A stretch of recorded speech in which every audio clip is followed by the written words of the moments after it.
Hey, good morning, good people. I am Treveal C.W. Lynch, Mr. What, and this is the I Am the Possible universe.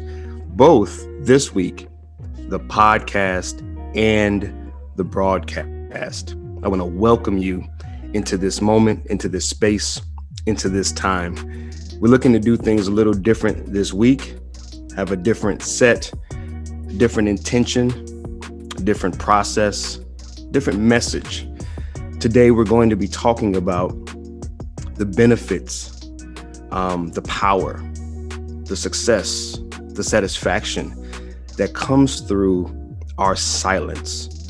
Guys, my life has completely changed, been transformed, been improved because of the practice of stillness.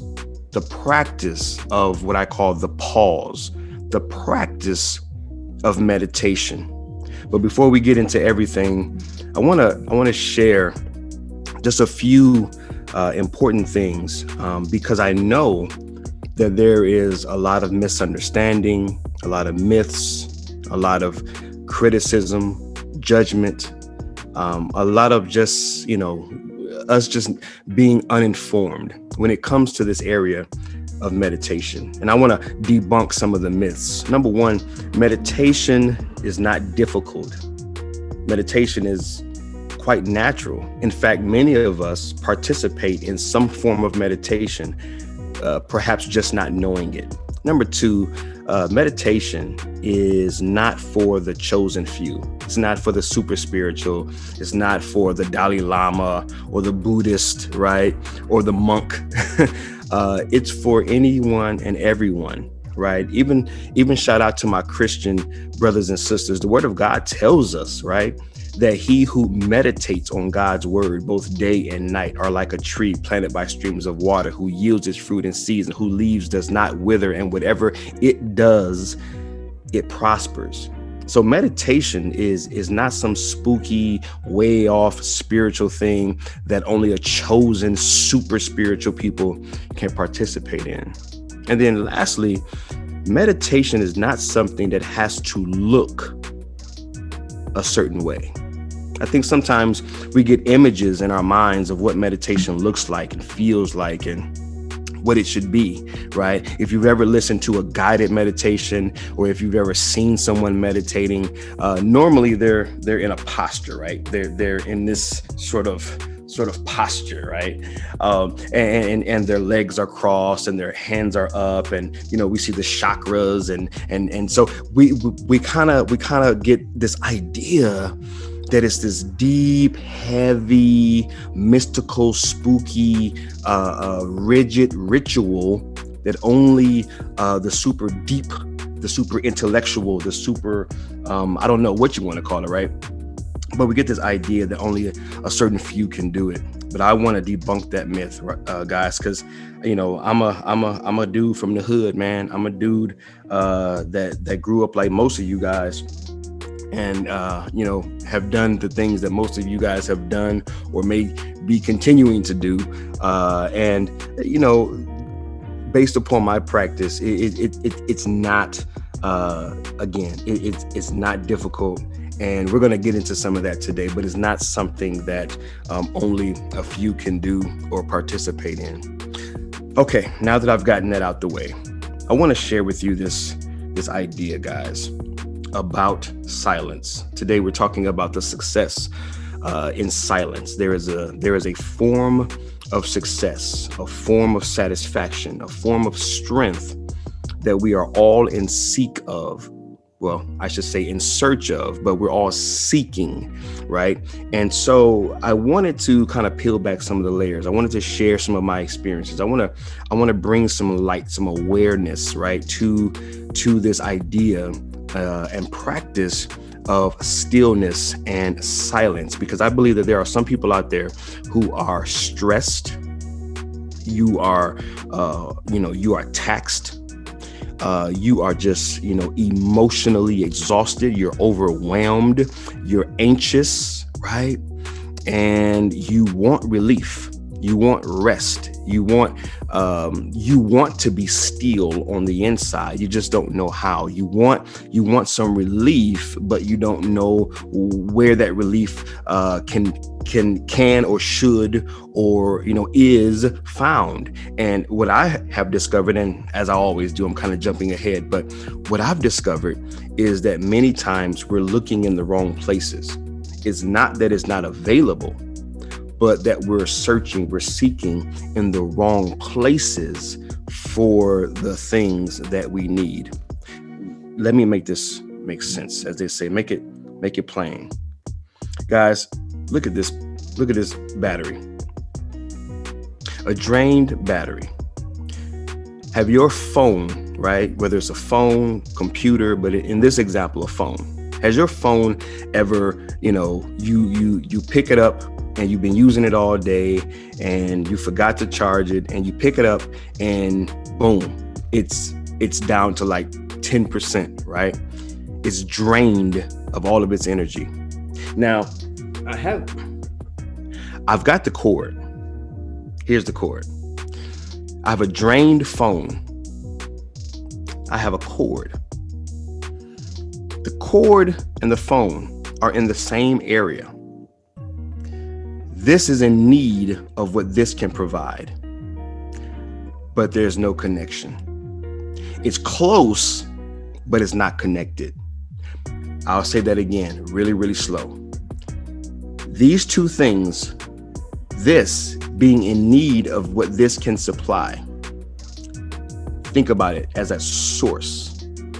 This is in need. This is seeking what this source can provide.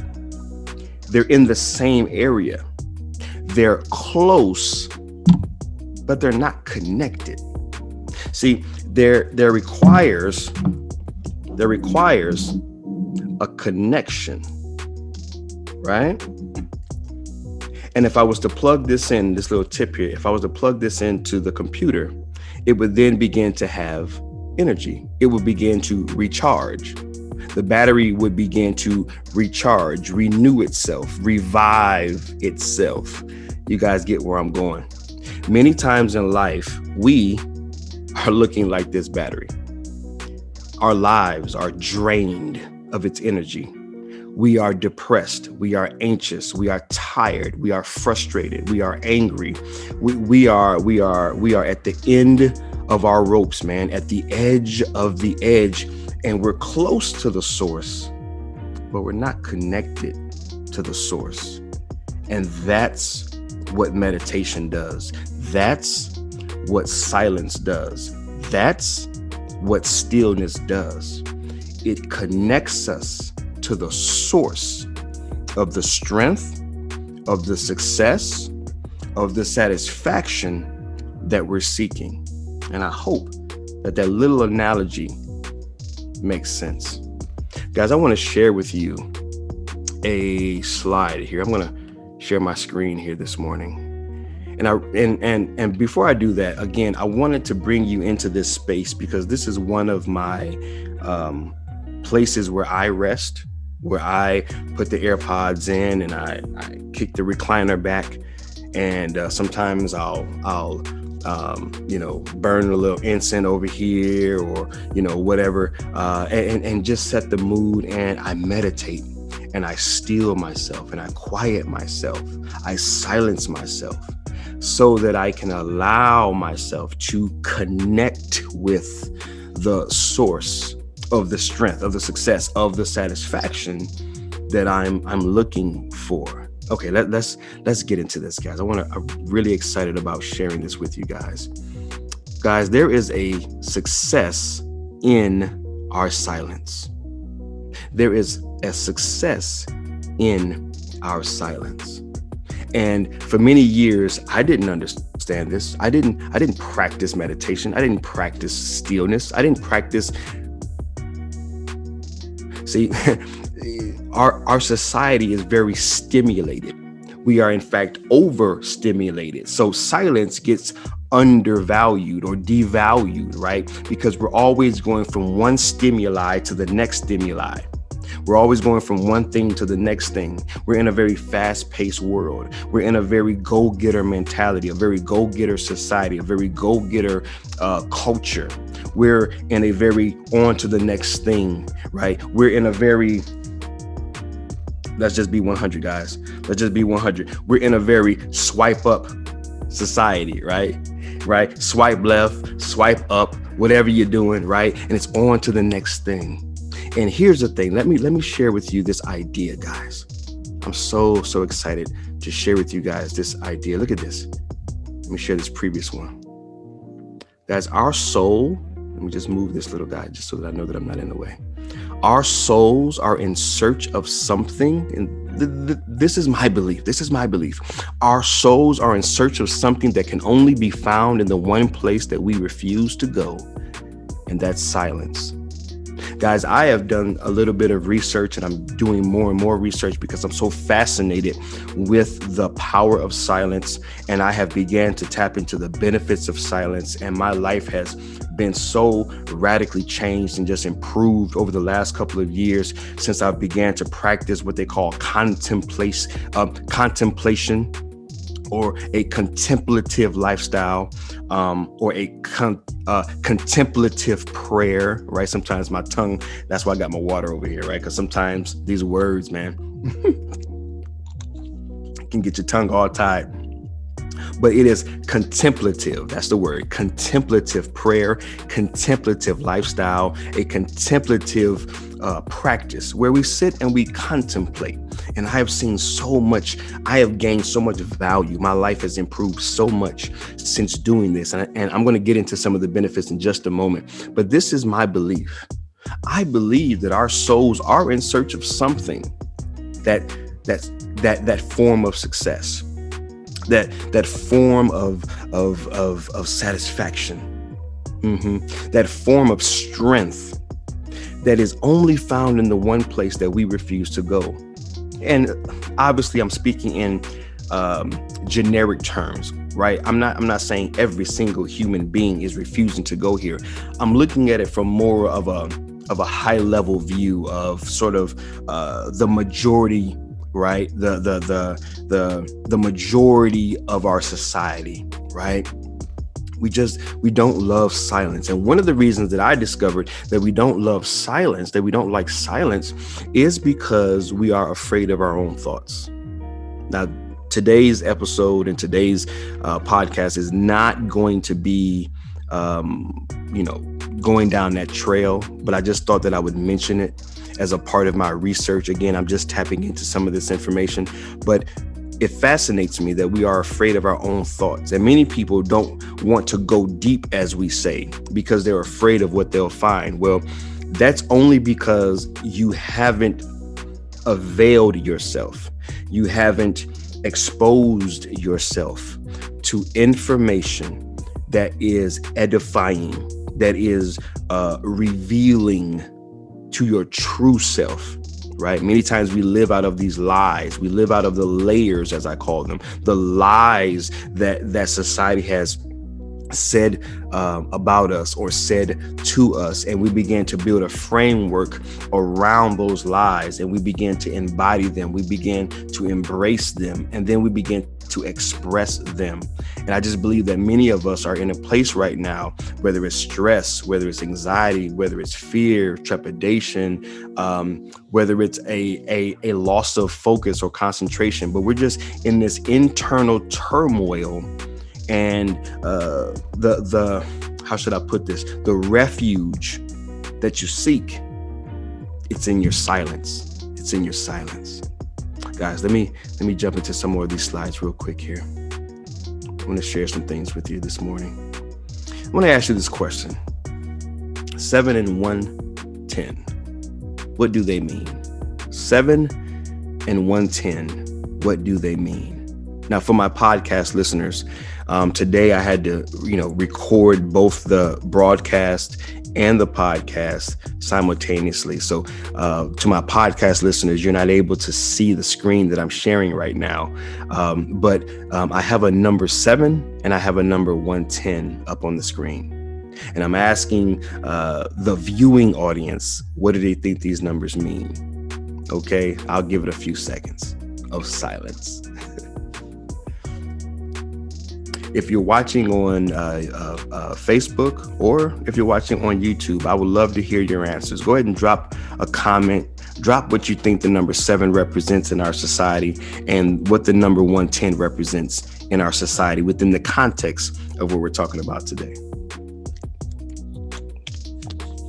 All right. Cool.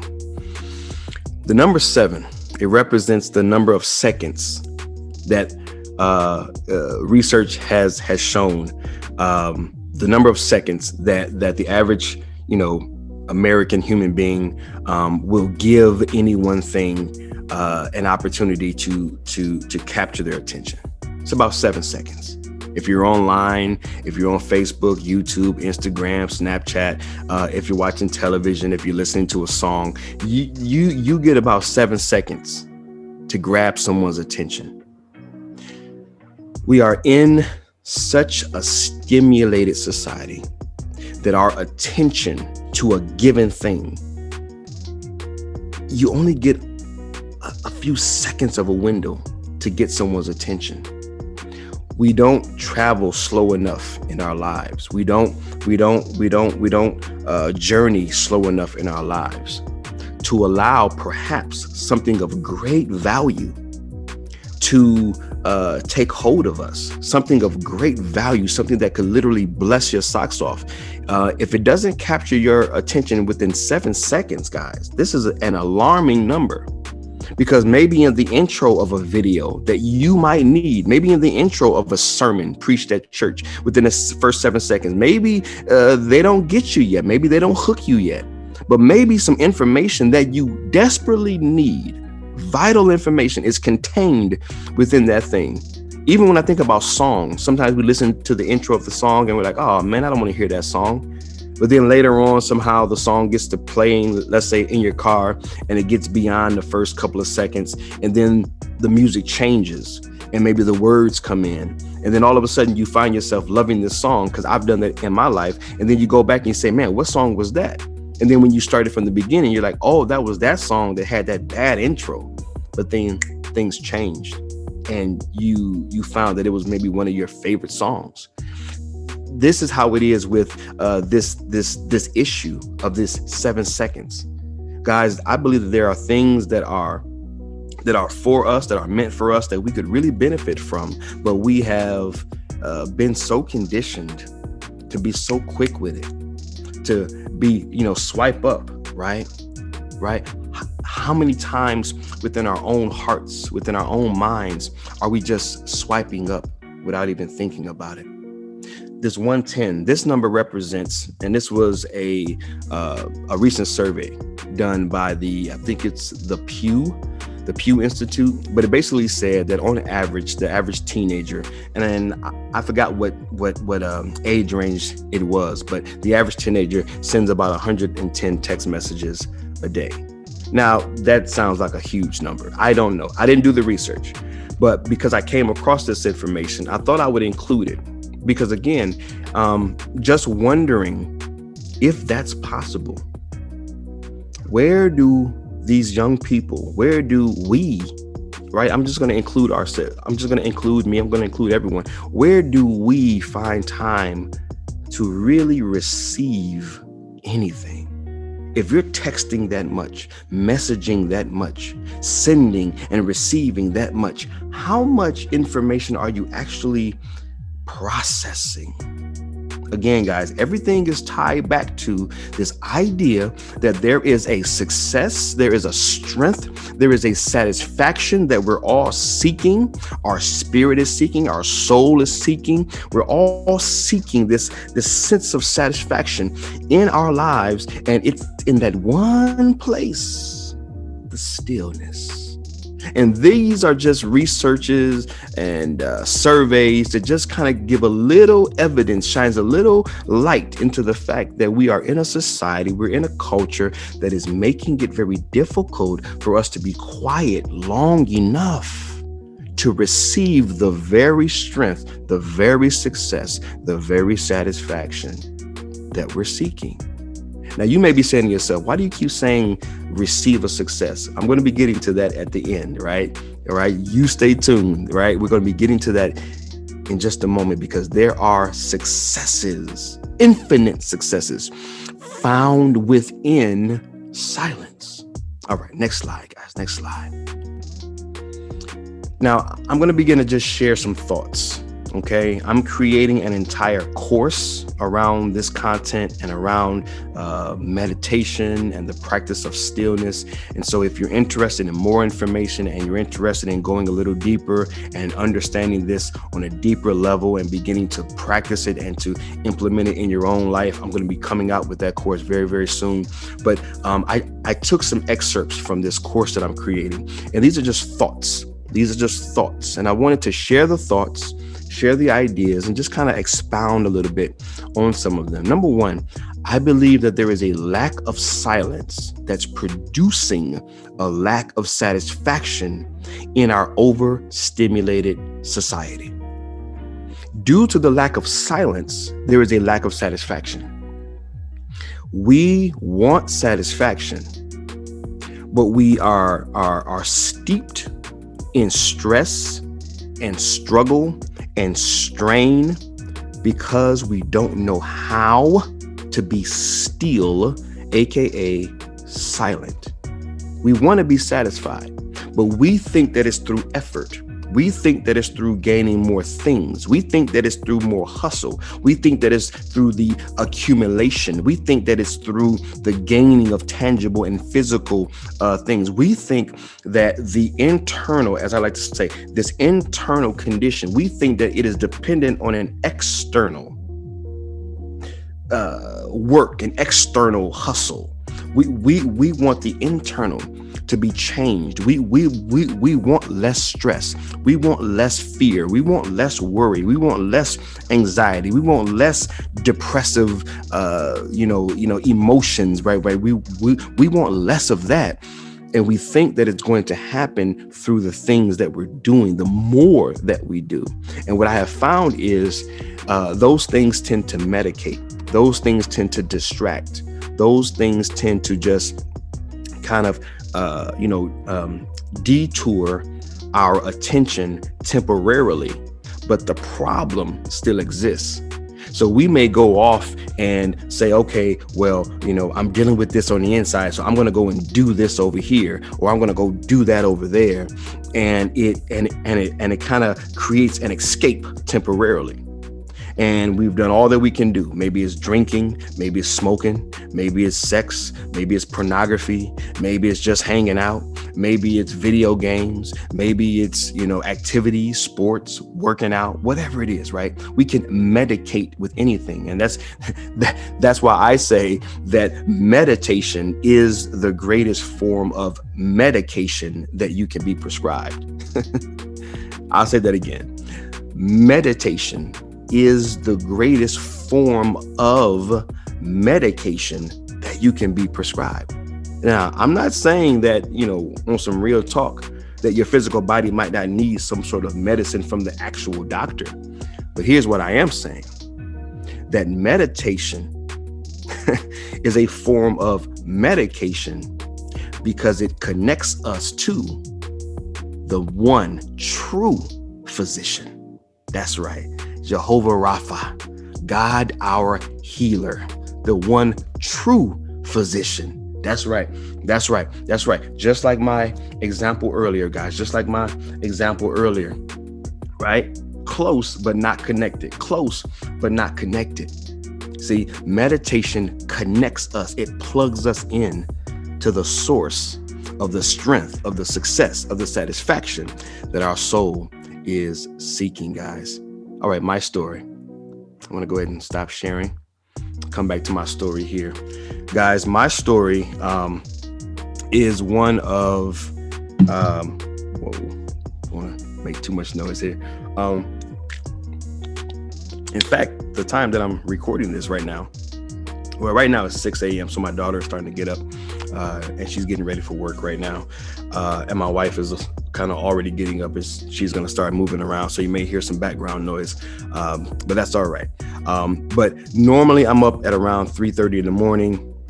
And I get into this space where, hey, everyone else is asleep, everyone else is quiet, and I'm able to really release and let go, and really, practice pausing and resting before the day starts, right? Because the physical sleep is one level of rest, but there is an internal, mental, spiritual, emotional rest that you can, really give yourself each morning before the day, actually starts, right?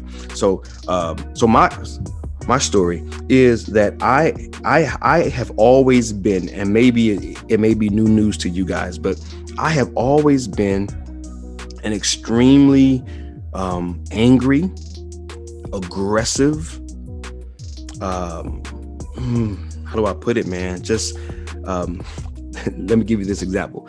I used to debate for the sake of debating. Yeah, man. Sometimes I was so crazy, I didn't even have a point to make. I just needed to be on the other side. I just needed to listen. If you had an opinion, I just needed to come against your opinion. I just needed to say something or do something that got us going, right? I was very combative, right? And so that carried over, right?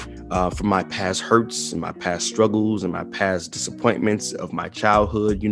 I always talk about those formative years shaping our framework and giving us a framework in which we live out of later on in our teens and, late teens and, early adulthood, right?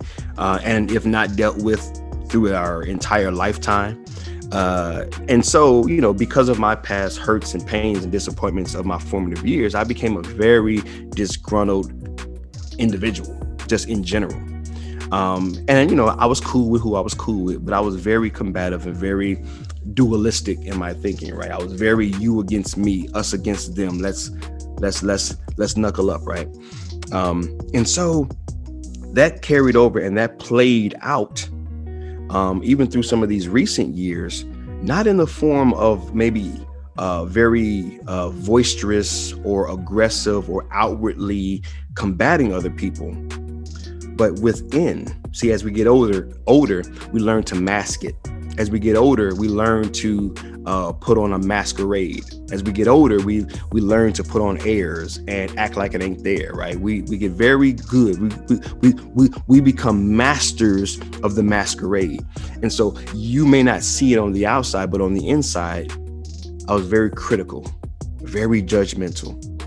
And due to my critical, judgmental, framework, that created challenges, right? And I'm going to share 3 distinct challenges. Number 1, I had a huge challenge on my job because I would always say, well, it should be like this. It should be like that. They should be doing this. They should be doing that. I don't know if you guys can relate, right? You go into the JOB, or even if you have a business and you have employees, I was very critical of what everyone else was doing.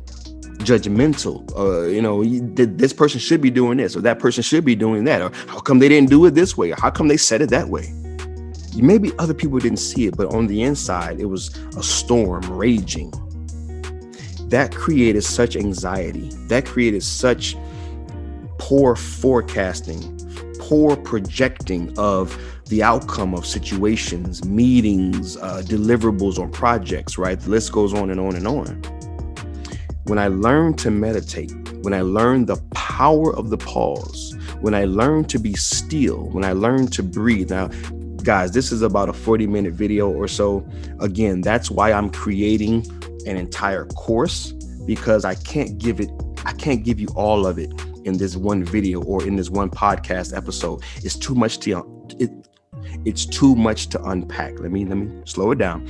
It's too much to unpack in one sitting, right? So again, if you're interested in the course and you're on Facebook or YouTube, just type in course. I want to know maybe if someone's out there who's interested in it, just type in the comments course, and I'll put you on the list and make sure that you get this information once the course becomes available. So anyway, that created such turmoil within me each working day. But when I learned to pause and I learned to breathe and I learned to meditate in moments, See, earlier I was talking about the fact that meditation doesn't have to look a certain way. It doesn't. I learned to meditate. In fact, I even helped one of my coworkers, right? I introduced them to this idea of learning to breathe and pause and meditate in the moments of frustration throughout your workday.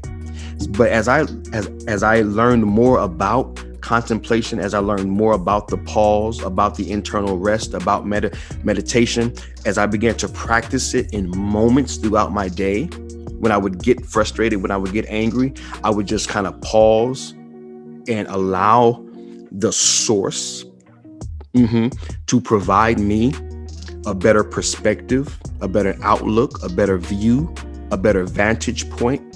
Because sometimes, guys, when we fly off the hook, like I used to fly off the hook, and listen, I still do to some degree, but I've gotten better. This is about improving. This is about, as my mentor and my mindset coach tells me, it's about a 1% improvement each day, a 1% improvement. This is not an overnight thing. So I still face those same challenges, guys. I'm just extremely conscious to it.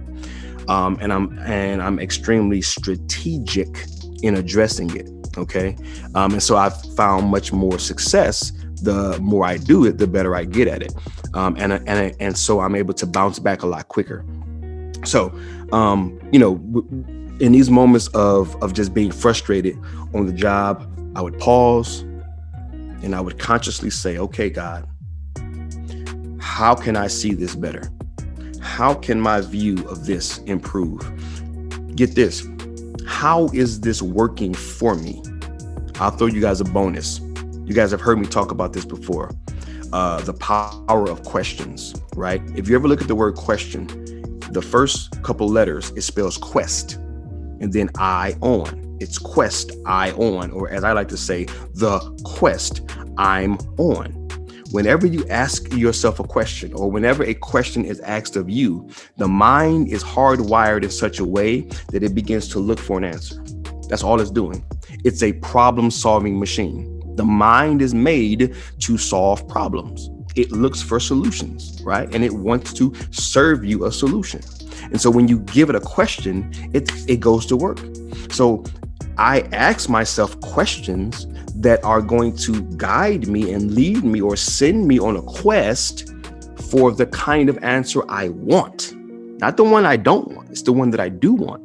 So in the power of the pause, and I'm kind of jumping ahead of my slides, but that's okay. I'll just let it flow. Let's just free flow. Let's have a dialogue, a conversation. As much as we cannot truly have a true dialogue because this is recorded. If you're on the podcast, drop me a review, share how this inspired you. Right. And if this is you watching it on YouTube or Facebook, drop me a comment, guys, and I will reply to you. OK. So, just having that consciousness to, OK, I'm feeling the temperature rise. I'm feeling the anger rise, because I was the guy that goes from 0 to 60, man. Just boom. Right. I'm up there. And so, if you're someone who deals with that anger or deals with that frustration, or you have a short fuse, right? You feel me? Being able to consciously say, wait a minute, this doesn't have to look the way that it looks right now. I don't have to feel the way that I feel right now, right? I can take ownership of this moment, and I can pause, breathe, ask a question that I want the answer to, breathe, and allow a new perspective, allow a new solution. And if nothing else, this is my go-to, because sometimes you're in the heat of the battle and you can't get the final perspective or the final outlook right in that moment, right? So if you're asking yourself, well, what if I do that and nothing comes to me? Well, write this down, take note. This is your go-to solution. This is your go-to baby right here, right? This is the one I go to. This is the one I practice every single time. Again, shared to me by my mentor and my mindset coach. Okay, here it is. This is awesome. It's the understanding that we assign meaning to things. We assign meaning to things. Nothing is inherently good or bad. We give things meanings. And when we give it a meaning, then we live out of the framework of the meaning that we assign it. That is so dope. That is so dope. When I learned that, I felt so empowered, so edified, so strong. And I have lived in this framework for so long. Again, this is not a do-all solution. I go through the same troubles, trials, tribulations, and temptations that anyone else does. All I'm saying is that my life has radically improved. My happiness level, my joy level, my peace level, my satisfaction level, my contentment level, my quality of life level has dramatically improved. It has dramatically gone up. And I live a very happy, satisfied, content life, right? So when you know that you're adding or that you're allocating, adding, or you're basically assigning a meaning to a thing, then it empowers you to assign a new meaning. There is no reality. It's your meaning. That's it. That's the power of the pause. That is the success in silence. It's this understanding that listen, guys, you get to assign the meaning. You get to assign the meaning. So in that pause, you can say, okay, well, you know what? This is working out for me.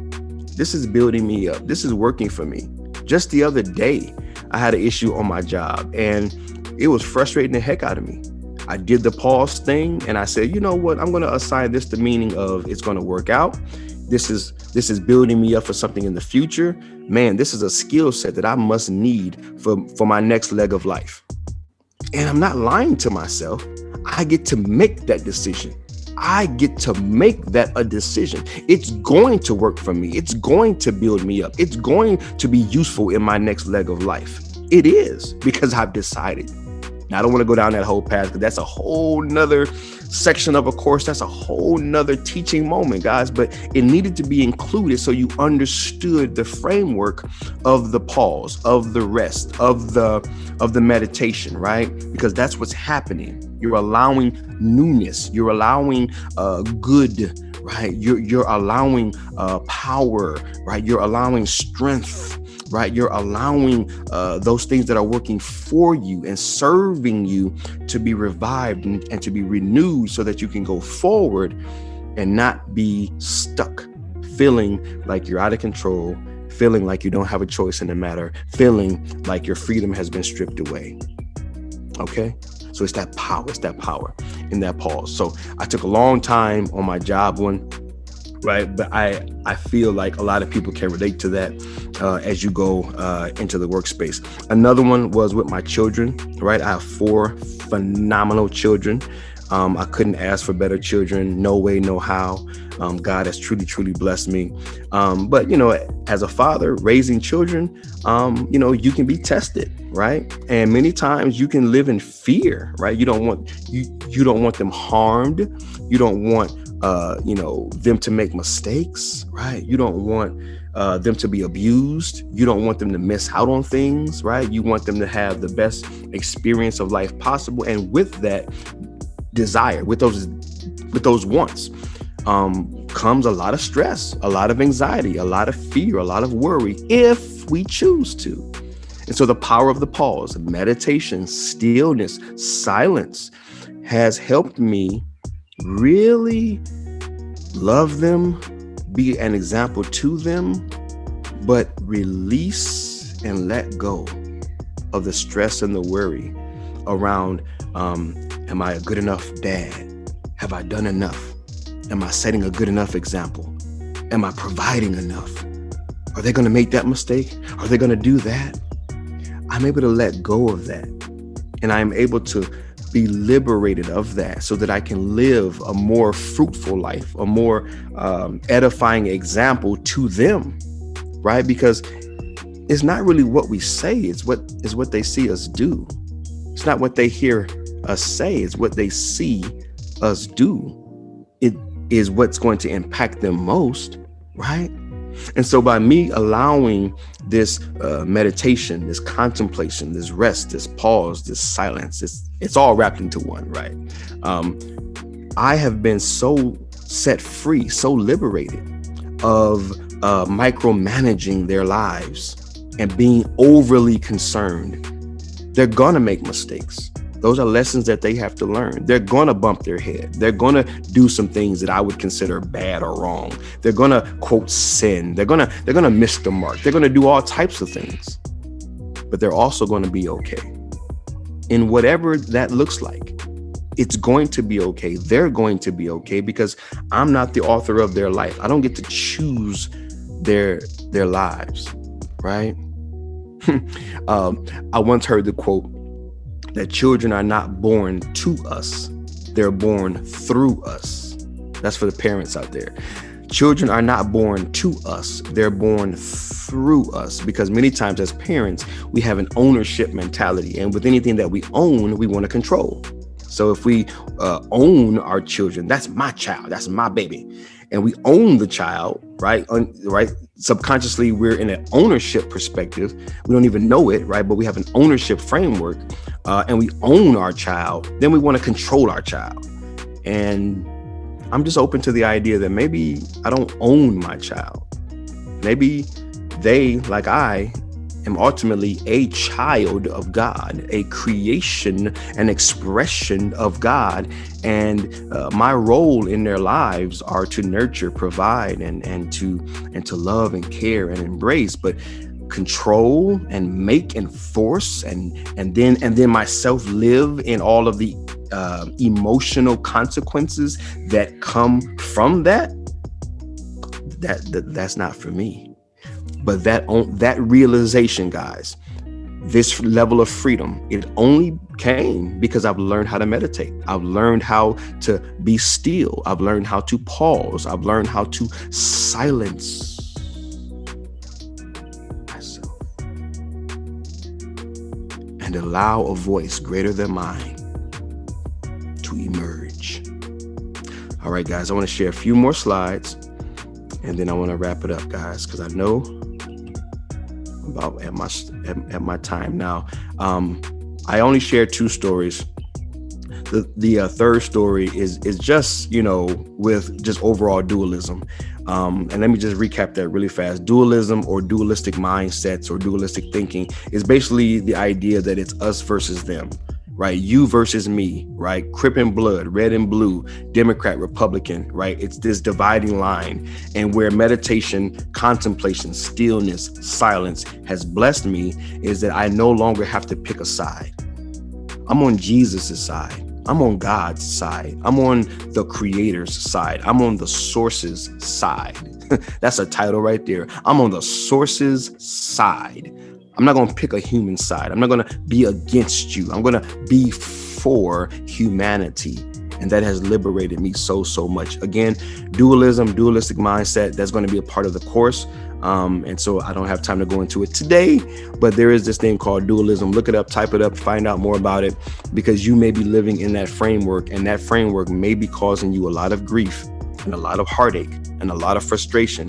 And you can let that go, right? Through the practice of the pause. All right, check it out.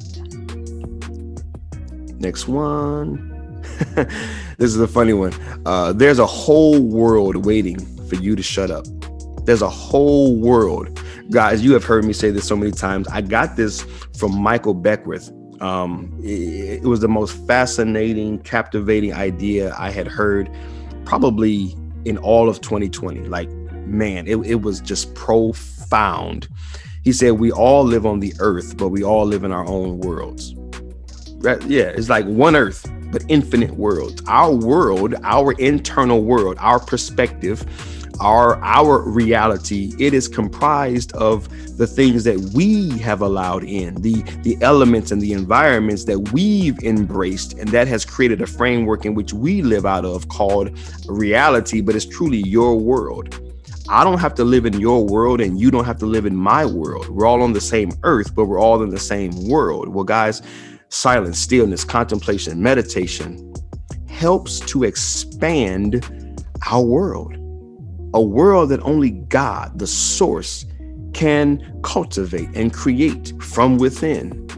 So if some of you are in this grayscale world, this black and white world, this very just a world that has just grown dull, and it has been drained and depleted of its color, guys, there is a world.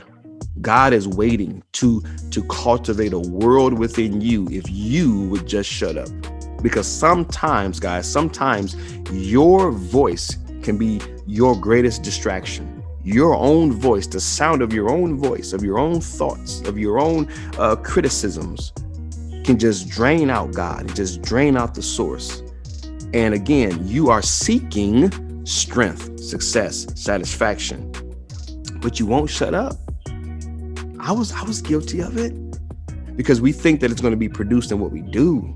We've been conditioned that it's all based upon the hustle, the grind, balls to the wall, beast mode mentality, go out and get it. That has its value. But on this topic, in this context, it's ain't about you doing. It's not about you doing more. It's about you doing less and allowing the source to give you some things that you would never be able to get on your own. All right, next slide.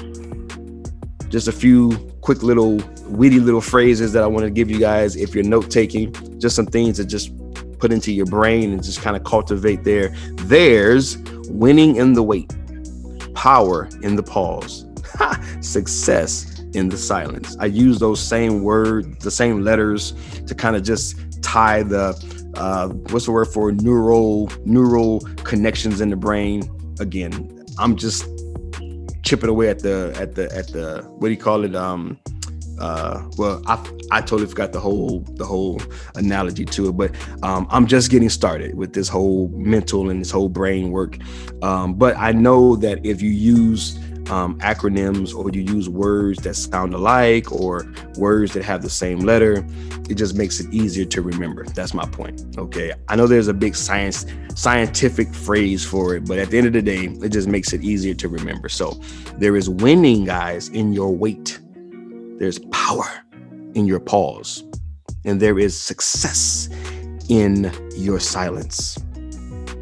Guys, write those down. Remember that, because the wait, the pause, the silence, it's all going back to stillness, silence, contemplation, meditation. Okay. All right. Let's see what we got next.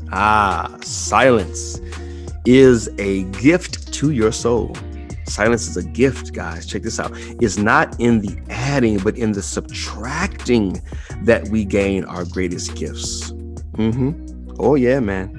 Oh yeah. I can give you, I don't know, think about your favorite car, think about your dream house, think about the ultimate bank account, think about the perfect job, think about all these tangibles. I can give you all those tangibles, but if I take away your peace, if I take away your joy, if I strip you of your happiness, if I take away your satisfaction, if I cause you not to be content, if I take all those internal attributes, all those internal qualities, if I strip you of them, but I give you all the tangibles, physical, financial benefits, it won't mean anything to you. It won't mean anything to you.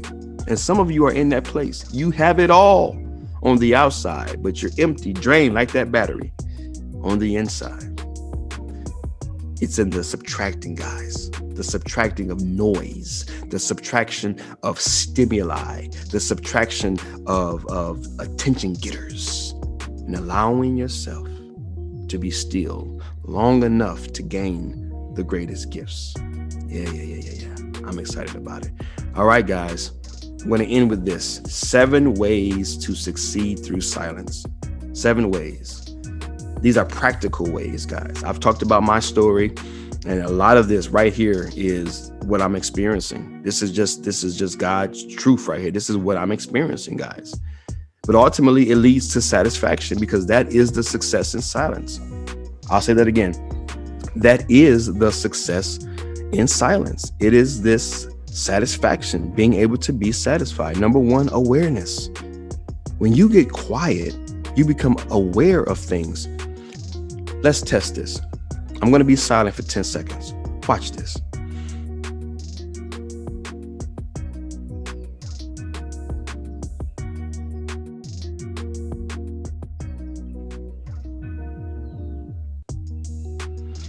Now, I don't know about you.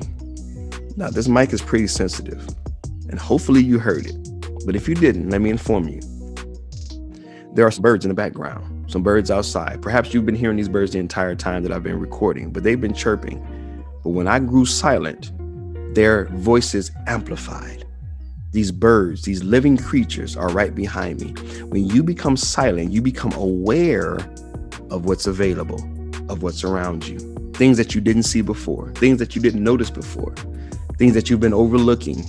And some of you are searching for something that you keep overlooking, and you won't find it until you get silent.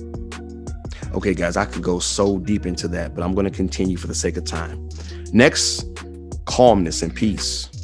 When you grow still and silent, your heart rate goes down. You begin to breathe a little easier. Your blood pressure gets regulated, and you're able to be. You're given the chance to get that new perspective that you didn't have before. One that brings peace, one that brings a sense of security, right? Where you don't have to respond and react to what's been said to you or done to you, but you can actually wait a moment and let a solution and let a better way of approaching these things come to you. Thirdly, understanding.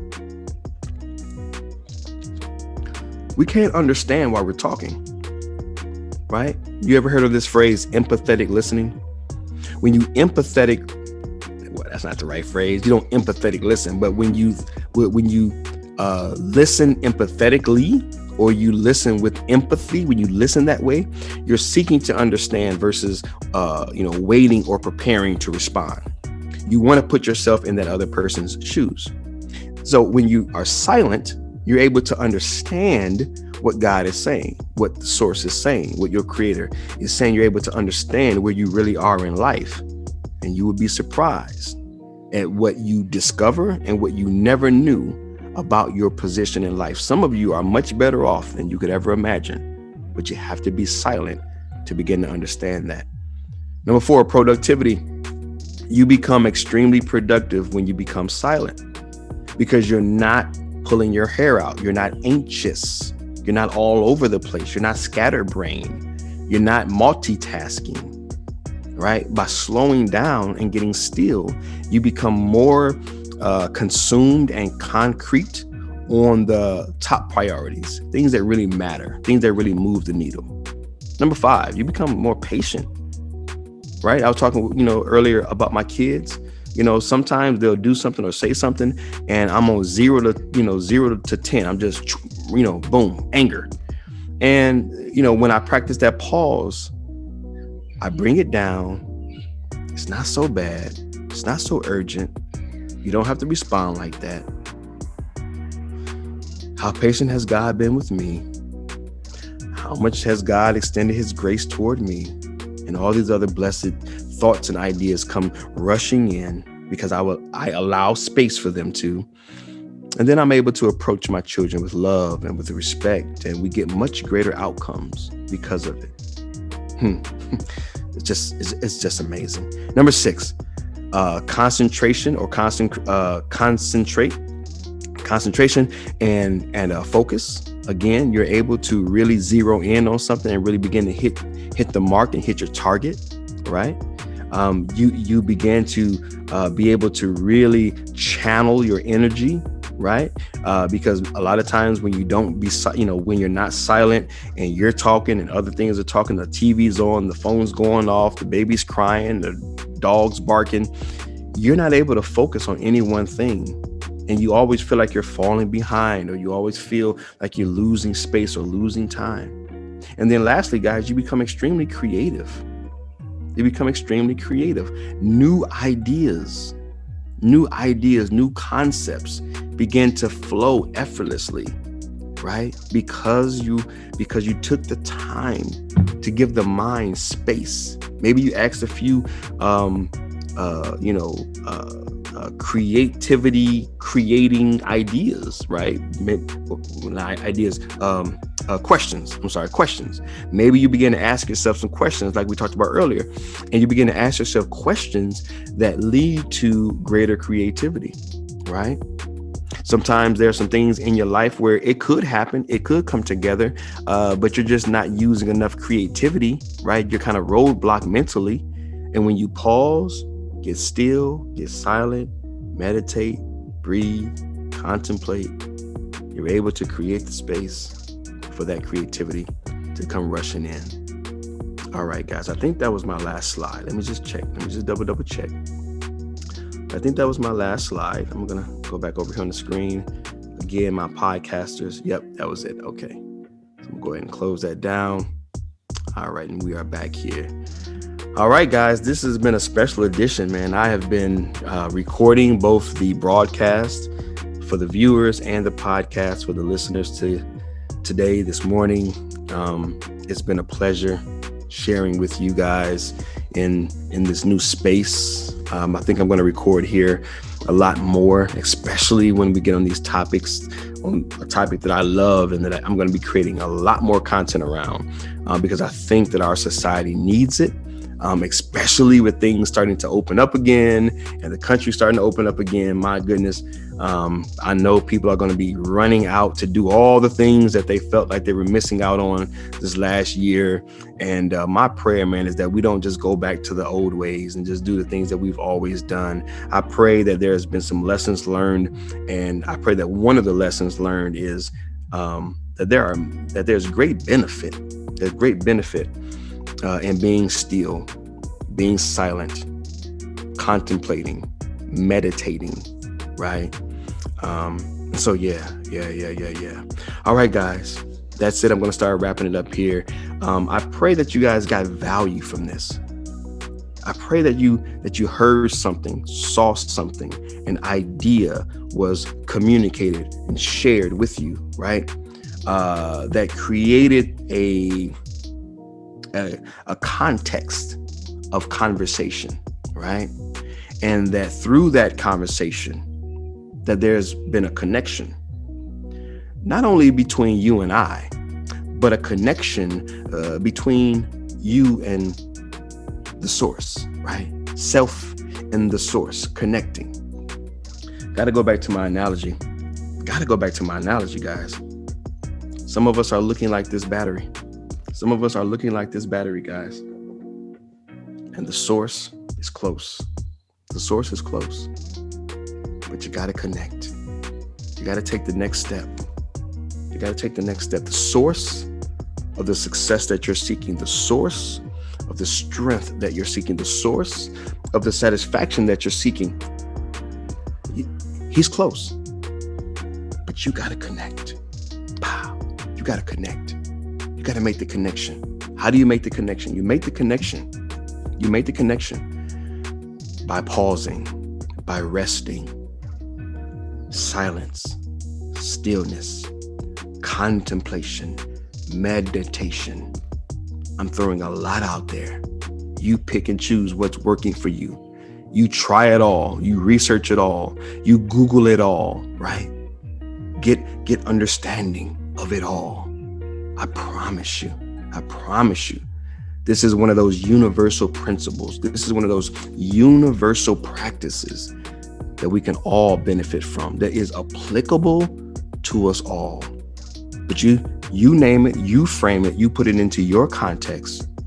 You meditate how you want, right? I don't have to, while I have also created a meditation, I'm going to be creating more meditations and conducting meditation classes as a part of this overall course.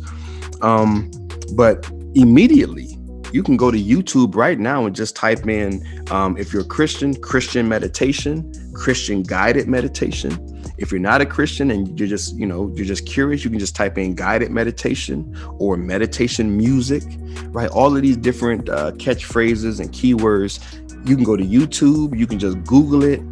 There is a world full of resources and information around meditation. But from a biblical perspective, meditation, guys, is in this context of a cow chewing its grass. It chews, it swallows, and then it brings it back up and it continues to chew again. That's what meditation is. Meditation is just the sitting and the processing and reprocessing of the information that is being downloaded, and you're able to really, really open up your heart, open up your mind to some new things and some new ideas, things that are going to reshape your world, things that are going to reshape your framework, things that are going to benefit you in ways that you could have never imagined. There is a world out there waiting for you to shut up. Yeah, that's it, guys. That's it. So I pray that this has blessed you in some way. And as our intention here in the universe is always, number one, our mission is to help individuals to revive their hope for what's possible. That's right. I want to be a part of helping you revive your hope for what's possible for you. And we do that in two distinct ways. Number one, we bring awareness to ideas that promote what's possible. And number two, we bring awareness to ideas that are preventing what's possible. Because you need both. You need to understand, hey, there's some stuff out here that if you knew about it, your possibilities would be revived and you would be open to moving forward. And there are some things that have been holding you back and keeping you from going forward. So you need to know both sides of the coin. You need to know what promotes you and what's been preventing you, so you can be on the lookout for those things that are in your way, and you can be looking to cultivate and create those things that are going to move you forward. I love you guys. I am praying for you guys. Many times I'm praying right here in this chair. My prayers are for you. May your hope be revived. May your possibilities be awakened. Yes, yes, yes. May your possibilities be awakened. Yes, yes, yes, yes, yes. That's it. Practice it, guys. Meditation, contemplation, stillness, silence. Just shut up. This is Treveal C.W. Lynch, Mr. What? Mr. I Am the Possible, founder of I Am the Possible, author of the new book, What Is Enough? And above all else, just a guy, man, who wants to see your hope revived for what's possible in your life. Until next time, peace.